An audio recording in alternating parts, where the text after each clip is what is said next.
Welcome to KramerTALK. Robert Kramer with Shelly Kramer. We're going to talk a little bit about ERP becoming the execution layer, not the system of record. Shelly, how are we doing today? How's your weekend? It was great. Couldn't be better. Happy to be here, Robert.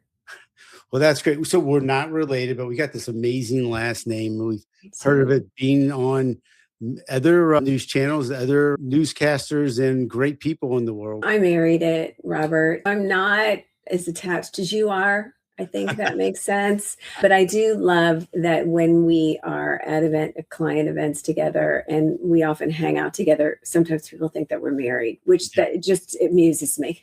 ERP, from my perspective, I just wrote an article in Forbes about the third era that it's in, and it's defining a little bit different than it was in the past. So it's not defined by better reporting or more AI features. It's defined by its growing ability to recognize business conditions, make additional decisions, initiate controlled actions. Right. So what I mean by that is, so in the past, it's been labeled as a system of record, but it's more valuable than that. And I like that it's becoming the execution layer. What are your thoughts about that?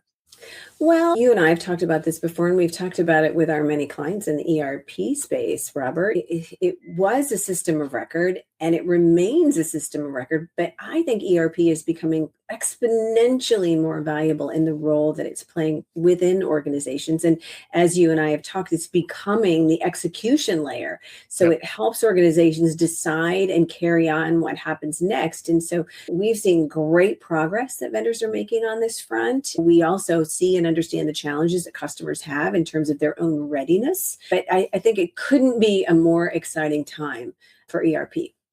Yeah, and it's one of the things that I mentioned in the article, that you can buy transaction software, enterprise software, but you can't buy readiness. And I think that's really a pretty significant distinction between seeing a problem and then using that information and that data to actually respond to it. The dashboards can show that a shipment is late, but that execution layer can identify another warehouse, evaluate where the available inventory is, calculate the service and cost impact, request an approval and reroute an order. So I think we're going through a major change. And I think the vendors and the customers are responsible for getting us there and also executing us. Yeah. Yeah. And I see it as this thread that runs throughout an organization, and it's heavily involved in processing transaction and all of those things that aren't really new, right? Recording orders and invoices and inventory and that sort of thing. And then the visibility section, the visibility capabilities rather, is not really new either. Being able to use a dashboard and understand what happens. But in this evolutionary stage that we're talking about, it's that you've got this technology that is able to recognize changing conditions, help you evaluate possible responses, and is literally becoming responsible for helping move work forward within organizations. And I think, and again, we've talked about this ad nauseum many, many times, but ERP is still the system of record. It's still vitally important. It's just so interconnected and interwoven throughout business operations today. That's why I say it's such an exciting time to be involved in this space. It's a great time to be alive.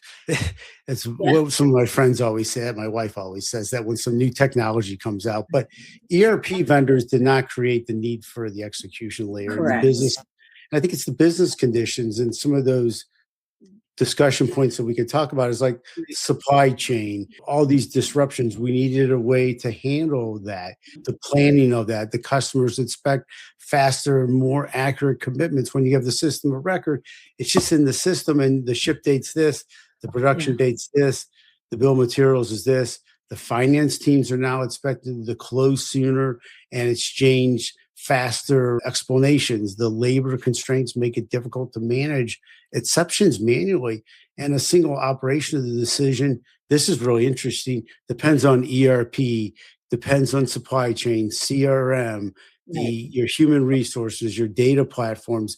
It's more of an operational platform and moving towards everything working. And these problems can't be worked out singularly without having this more of a execution layer.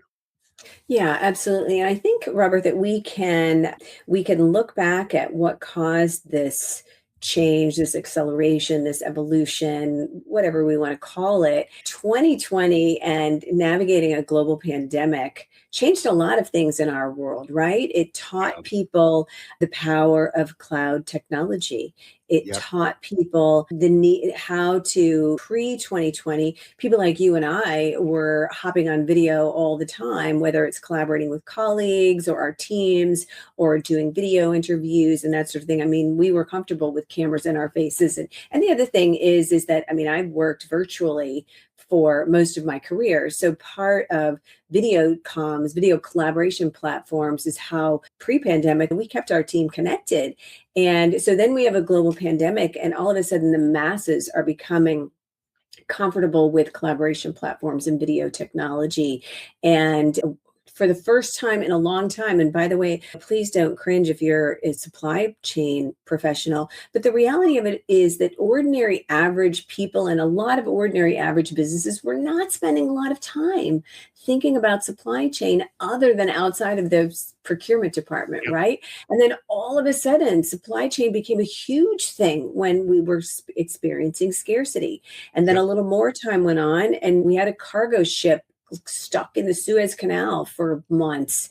And supply chain became another thing that people, again, ordinary average people started realizing, oh my God, that refrigerator that I ordered 3 months ago is now stuck on a cargo ship, and who knows when I'm ever going to get it. So all of these things, plus the continuous evolution of customer savviness and customer demand. Oh, and we know what we want, and we don't want to wait, and there's got to be a way to make it happen. And so I think all of those things really helped kind of spur the evolution of ERP to where we are today. And I didn't even touch on finance teams and their need for accurate real-time information and all of that sort of thing. So there's so much at play here. And so I think that when you think about all the things that ERP touches, demand planning, inventory availability, capacity in your warehouses, supplier performance, transport availability, customer priorities, margin and cash flow implications. I mean, again, here's this ERP thread woven throughout every part of the Yep. business that to me, it really like this is super important. Do you think it's interesting all the things you said? I think these problems existed pre-COVID, and Absolutely. I think we all just accepted supply chain might not be as efficient as we need it, but it's acceptable. But it's just And it's an unsexy part of business operations that I truly believed for to a large degree. The yep, people who cared most about this were procurement and supply chain right. professionals, right? And the rest of us were like, whatever, just make it happen. And then it became something that all of us, I mean, sales teams had to be aware of it because you can't make promises that you can't deliver. And marketing teams had to be aware of it. And so when you think about that, you are 100% correct, my friend. This was not ever a new problem, but navigating that pandemic, the other supply chain challenges, and the sort of things that have happened in the last handful of years, all of a sudden we've got wars that are changing things as well. Sure. So all of a sudden it's like, oh my gosh. And I think all things supply chain and that sort of thing moved much further to top of mind So awareness.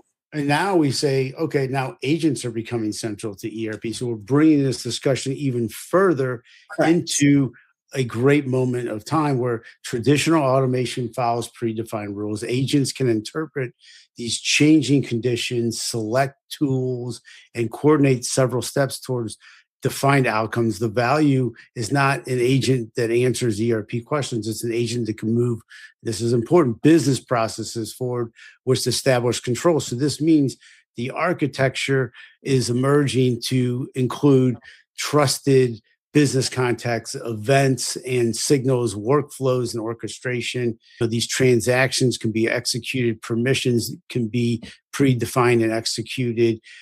I think the human needs to be involved. I talk about Industry 5.0, the collaboration of humans and robots, where the humans have to be more strategic to monitor this and take that responsibility.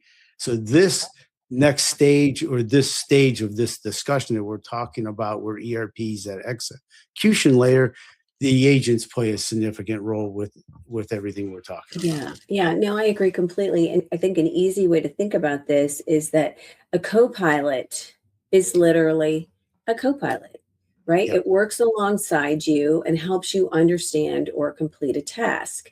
An agent can monitor conditions, determine a next step, and initiate or complete work, right? Yep. Agentic ERP is a completely different animal because Agentic ERP coordinates several agents, applications, and workflows all around a specific business outcome. Yep. And so I think that, yep. so what I want to throw out here, Robert, is, are vendors really building autonomous ERP? Or most capabilities that we're seeing, do you think, is it still a reality that they're assistants with just stronger workflow automation? I think it varies by vendor and by process. And I think they're all architecting something similar, but they're doing it all a little bit different. They're bringing agentic ERP to the mix in different ways. And let's kind of talk about that a little bit, because I think you can kind of put them in different buckets. You have the industry and operational ERP, you have the enterprise suites, and then you have the mid-market and growth. I kind of put them in different orders. But when I talk about those, and I think it's really important that they're all doing something. So when we go through, we talk about the enterprise suites, Oracle, SAP, and Microsoft. SAP is linking Joule agents and assistants to process content. So they have the Joule Studio for customer-built agents, and it's pretty strong. Oracle is moving mostly directly from system of record to system of outcomes. We always talk about, the two of us recently, that you have to talk about outcomes. And Microsoft, is their edge is going across their reach, which is 365 Copilot Studio, the Power Platform, and Microsoft 365. So those three have really significant platforms, and I like where those all three are going. Then you get into the industry specific ones with Infor, IFS, Epicor, and QAD, and those are hitting that perspective from what those industry specifics are.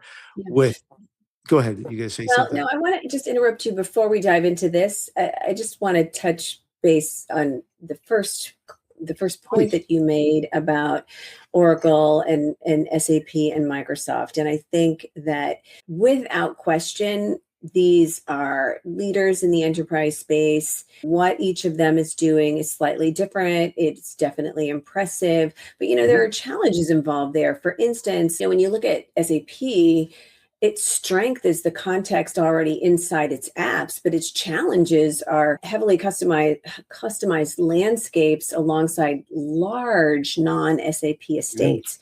That can be problematic. So I feel like for all three, does coordination hold up against the customer's real environment and the realities of what they are dealing with on a daily basis? Or does all of this peak inside the vendor's own ecosystem, right? And then and when you talk about Microsoft's reach, is it simply execution, or does that maybe invite agent sprawl and unpredictable cost? And we already know that businesses are experiencing that. So again, kudos to these big three who are doing some heavy lifting, certainly within the enterprises, but they're not all perfect solutions for every customer situation. And I think we need to touch on that. I mean, I think that's an important part of this conversation, is that all of them are doing cool things. None of them are perfect. Yeah. And I think it also depends where the customer is at on their journey, what industry and how much customization they have. So you get into the next level, which is the industry specific and operational ERP, the pre-built industry context. And that's really where we're going with Infor and IFS, Epicor, QAD. So And they Yeah. could be a differentiator. It also depends on the journey, but Infor ships role-based agents. They say they have 100 plus with an orchestrator for multi-step operational workflows. IFS applies agentic AI to its Right. intensive service industries. Epicor Prism is expanding from conversational access into its agents that execute. We've talked about them a lot. You Right. got QAD positions, adaptive ERP, system of action with a human chain of responsibility.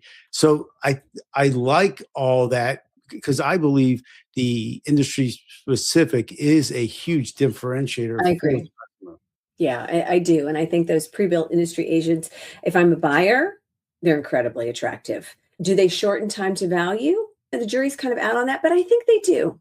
I think they do shorten time to value. And then when you also think about how much process and data work still stands between success and reliable execution, right? Especially where an agent can affect equipment and quality or the physical movement of goods, we keep having to go back to one big reality check here, and that not every organization is in the same place with regard to their readiness for this. Data remains one of the biggest problems. So vendors who are, to me, and certainly as a buyer of technology for my whole career for a mid-market business, I'm always looking for messaging from vendors about, and I think this applies across the enterprise as well, what does this journey that you want us to take together, what does this journey look like?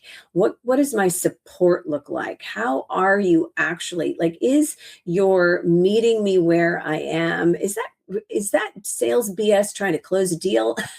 Or is it really what I can expect as if I make a buying decision to go with vendor XYZ? And what does that support look like? Does it help me get my data where it needs to be? Does it speak to my concerns about costs? Maybe I've got a legacy system and I'm not ready to move to the cloud. And I know that you love the cloud. I don't mean you, Robert, I mean vendors. But you know what I'm saying? But I'm not ready to make that journey. So how are you going to work alongside me, taking my individual needs into consideration with your desire to make a sale? And so I think those are kind of the conversations, and that's what I'm looking for when I'm talking with vendor subject matter experts, Yeah. is to really get a handle on what their thinking is on those fronts. Well, I do like meeting the customer where they're at. I do believe the vendor has to be a trusted advisor. Right. I do like the idea of I need to understand the vendor. If I'm the customer, I need to understand the vendor real well. I need to know what they're going to do better to position my company to be more efficient, to grow with your technology. I need to understand also from the vendor perspective, how serious of a software do you need to be industry specific? Meaning, if you're a discrete manufacturer, how discrete are you? Do you have like 50,000 SKUs and there's, I don't know, 800 on every bill of material? Or do you have a tenth of that? Right. So are you a chemical manufacturer and you have so many unit of measures and you have certificate of analysis, you have all the just a very specific quality control, you have all these different things that are required for your company. If you are one of those companies that needs an industry specific, you're going to gain an enormous amount of knowledge, not only from the vendor, but from the community that's on that solution. And I think that's a big deal because when you're riding on your own and you have a solution and you have it customized, I think you've hurt yourself in the long run. You've helped yourself that you probably were very successful when you had the solution. But as we Right. go on with AI, you can't use the things that we're talking about. It's not going Right. to be an execution layer anymore. Right. So as we go to the mid market and we talk about Yeah. companies like Sage, Sage Acumatica, and Odoo. Odoo, yep, Yeah. those are very, and even NetSuite, you go from the progression from an assistant agent to an assistant to an agent. That's really visible in this tier. So Sage is layering proactive intelligence into familiar finance and operation workflows. I think that's a big deal because that's going to I help agree. that part. They're building agents that advance approvals and write-offs. Acumatica, the roadmap runs from AI assistant assisted workflows towards object-based autonomy, leaning on its partner ecosystem, which is a big deal because they lean Indeed. on that partner ecosystem a Yeah. big time. Yeah. Do with their embedded agents into their integrated suite for smaller organizations. They're all saying good things. Yeah. What's your thought on that? Yeah, and what also Odoo has 19, let's see, Odoo 19 embeds agents across a broad integrated suite for smaller organizations. So there really is something for everyone, which I think is important here. And I think that we keep going back to kind of one fundamental question. At what point does an assistant become an execution platform? And will simpler integrated suites let smaller companies adopt execution faster? Yep. Or there's those partner driven models. Does that create some kind of uneven governance and outcomes? I think there's a big possibility of a yes for that one. So I think there's some challenges here. I think there's some great opportunities, certainly across the partner ecosystem. But I do think that, as well as I do, that governance, and I know we're going to talk about this just a little bit more, a little bit later on in our conversation, but that governance is in all of the guardrails and the compliance and everything else. That's probably, next to having your data where it needs to be, that's probably the most important part of this whole thing. I agree. I also come back to the partner thing. I'm wondering if the channel partners for each of these vendors need to be reevaluated based upon what we're talking about today.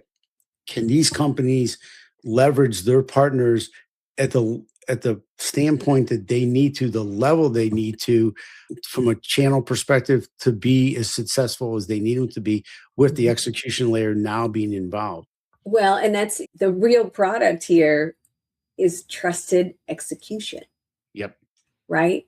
So there's risk when you go from AI explaining information to AI changing the business. An incorrect summary is a very big deal. Oh, let's say an incorrect summary is an inconvenience, right? But then if you take it further, an incorrect inventory release, a production change, a supplier order, a journal entry, all of those things can be massively operationally significant. Yep. So that's really when it goes back to your point about an evaluation of the partner community, especially for certain vendors like Acumatica, who rely heavily on partners for this. I think that the organizations need to understand, and partners need to understand, and their capabilities on this front as well. But things like, what information informed the decision that was made, which rule or policy authorized it, who owns the result if it was a bad result, if it was inaccurate, when does a person need to intervene, how can the action be stopped or reversed, and then also how can all of this be audited on a regular basis. So all of these things, as well as I do, that when bad data happened, it was expensive, frustrating, and it created a bad situation. When you are talking about a system of execution, it becomes incredibly dangerous when a system acts on those things. And so I think that's a big part of what people need to be talking about and thinking through. It's who has that accountability. And that's, I think, what we're talking about. For this execution layer to be as successful as it will be at some time, the data has to be on point, the execution has to be, the context has to be fantastic, and you Right. have to know who is going to be responsible if something isn't done right. That's why I don't think the human's not going to be involved, because they have to own it, and the agents have to be trusted. And this is one of those things that we know we're going there. We know we're going to an event-driven system. We know we're going to this execution layer, and companies, we have to say, we're going to be here and then work our way back. What has to be in place? What plan is needed for your company? Because I'm a big believer of, I don't follow the competitors, but I need to follow the competitors because I need to make sure that evolving as they are, so I don't lose any ground from my competitive advantage, because these systems are a competitive advantage. You can see everything that we've talked to for the last 20 minutes.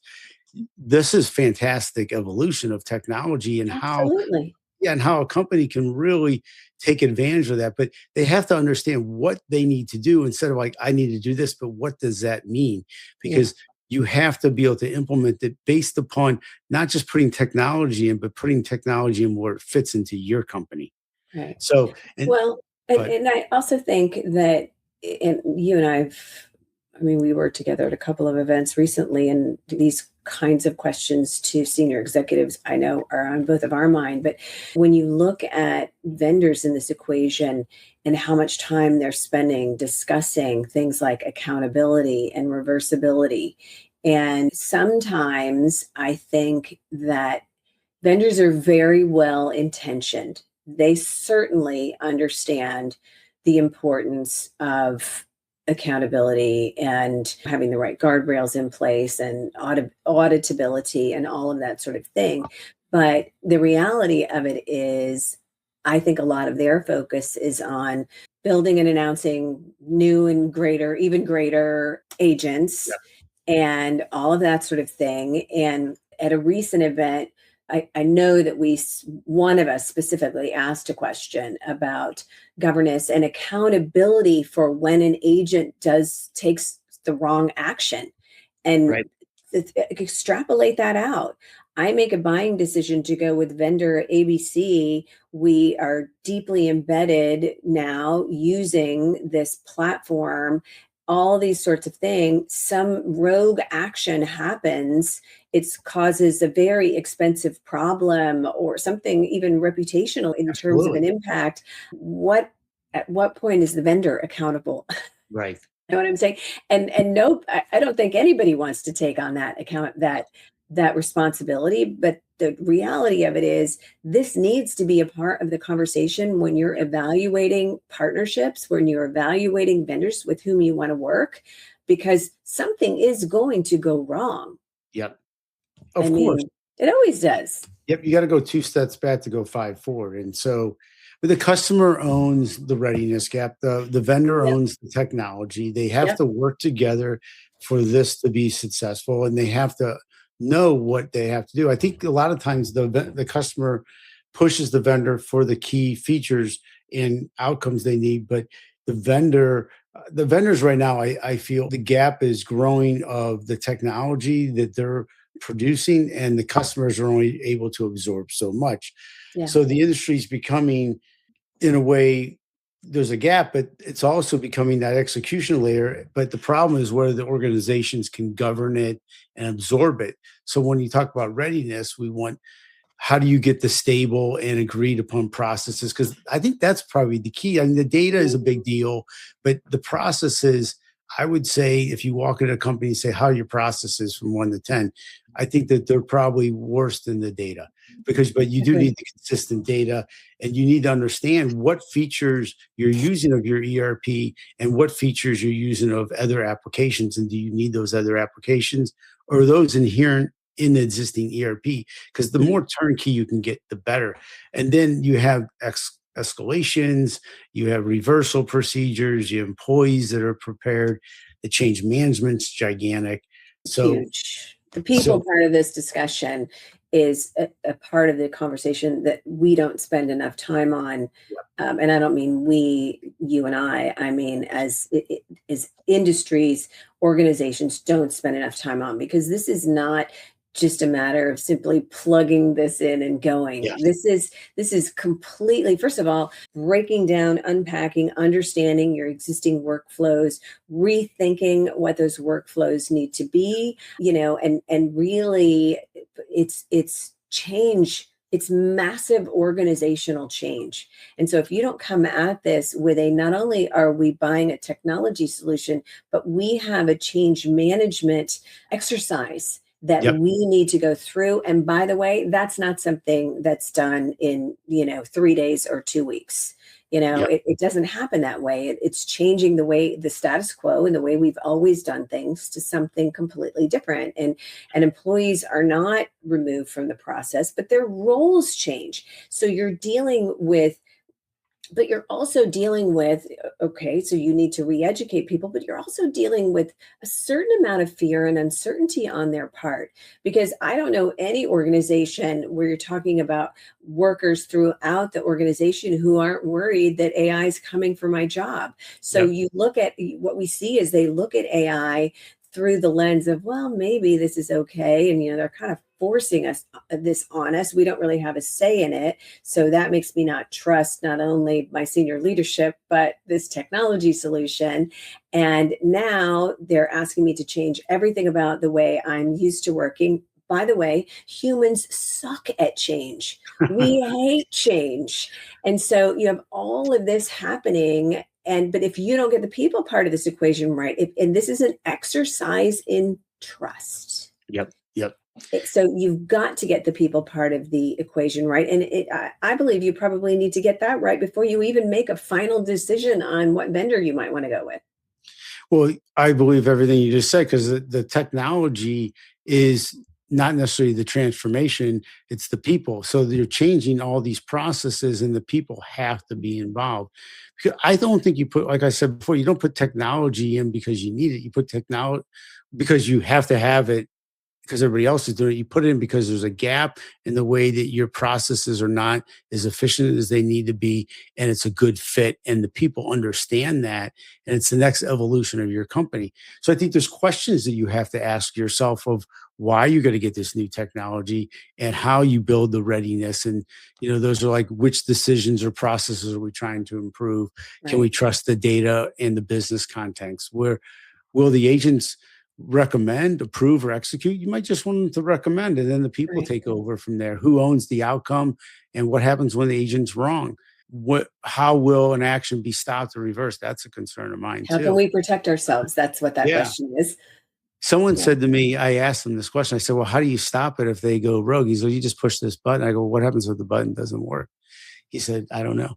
Anyway, can can the agent operate across our real application environment? What are the outcomes that we're looking to improve? I think, yes, Yeah. you got to work your way backwards from that. And then the next one I think is super important. Are employees prepared to work within this new era of ERP? And if not, you need to train them. And maybe you start with that. You start with the outcomes and you're fully transparent. And then I think the employees need to understand that they're going to be strategic in this whole endeavor. And this evolution will happen at some point, but we've talked about it at some of our events. It doesn't have to go 0 to 100 overnight. Start small, go 0 to 10, pick a process, pick something that you feel confident that everything's together and your data is good, and trust it and move forward, and then go from there. Yeah, I think the other thing that, is certainly true for anybody who hasn't yet made that next step to this new world of executable ERP, and that is involve your employees in the decision. Yeah. Because the reality of it is the senior leader making the buying decision is not the person in the weeds in an existing ERP. And so when you make a decision, removing the people who are from that decision process, sometimes you're making a decision that's not grounded in reality. And another, you're making a decision that tells your employees, if you haven't involved them in the process at all, that your input is invaluable to me. So Yeah. again, this is an exercise in trust. So if you want this people and this process as part of your evolution of ERP equation to go smoothly, you need to respect them and you need to involve them in that. And I think that you touched on this a minute ago, but when you're thinking about getting started going down this path, you mentioned just find one meaningful decision or exception or something like that, establish a baseline, test some of the scenarios that are difficult. Don't just test the ideal workflows, test the difficult ones, right? Yeah. And keep your people involved every step of the way, but especially at critical decision points. Measure, and then only move on after that operating model has been proven, and you can kind of breathe a sigh of relief that, hey, this is going to work the way we thought it would. Okay, good. I'm ready to power forward. And I think that's great stuff. You mentioned change, that we're all humans or don't really get excited about change, but Yeah. this is something to help grow your business when there's challenging times, when money is not as easy to get the dividends that you used to get, when manufacturing costs are up, when there's wars, when there's tariffs, when there's supply chain issues. You want to cut the cost by technology being more efficient with you, for you, and helping you be what you should be with that same amount of employees to grow, to be that competitive advantage. So when we talk about this next stage, and we're going to close here, that are we expecting ERP to be truly autonomous to run your business, or do we feel like it's going to be a kind of a collaboration between humans and robots? What do you think?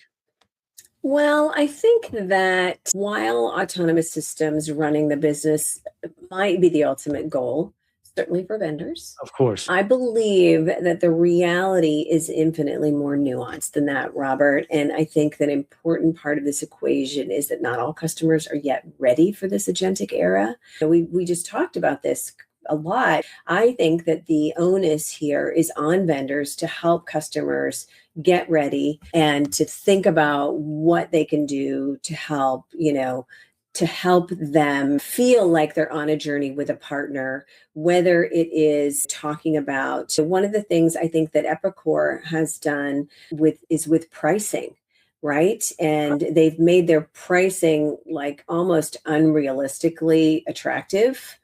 There are some nuances there. I can't remember, what are the nuances of Epicor's pricing, because it's a little different. I believe it's on outcomes, but Okay, I'm not, yeah. I'm not sure if that's what you're hinting at. But I go ahead. Well, it's on outcomes, but there's also some of what they've done is they've been very honest in that they haven't 100% nailed the pricing yet. So they're kind of asking their customers to kind of trust them and go along with us. That's maybe nice, but it's also a little bit scary. I think that there's so much responsibility that vendors have here, vendors and their partners, to really understand the journeys that they're asking their customers to go on, to really understand the challenges, the day-to-day challenges that their customers are facing across different industries, all of that sort of thing. And then to come to the table prepared to help each individual customer meet them wherever they are on their journey, have pricing that is palatable and easy to understand, and really are prepared to discuss the governance and all of that sort of thing, and the what if something goes wrong questions that customers are asked. So I think that that's really what I'm looking for out there in the vendor ecosystem. Well, I think that the customers and the vendors need to align a little bit better on the pricing, because Yeah, the customers are a little leery on what the outcomes are going to be. And sure. if the pricing's complex, it will be a little harder to jump into the pool. But Yeah, at the same time, let me ask you a question. Would you buy a car that was self-driving today? 100% not.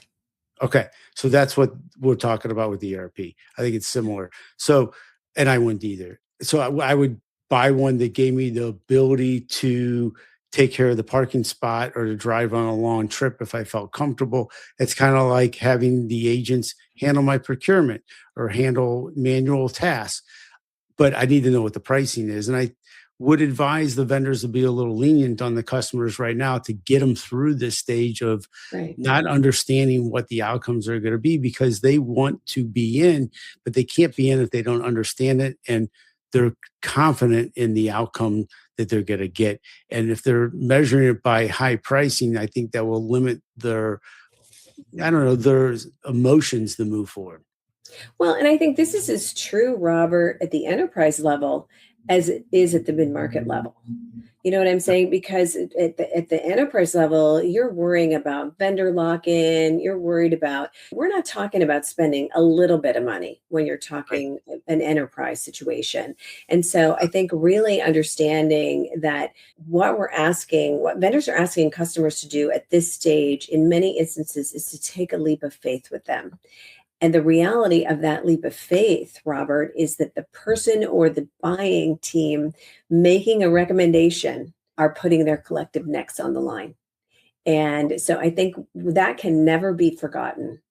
and Yep. it can never not be respected by vendors. And I think that puts a big obligation, on their shoulders. Well said. Shelly, thank you for that. Robert Kramer, Shelly Kramer, thank you for joining all of us today. We appreciate it. We'll see you next time. Thank you.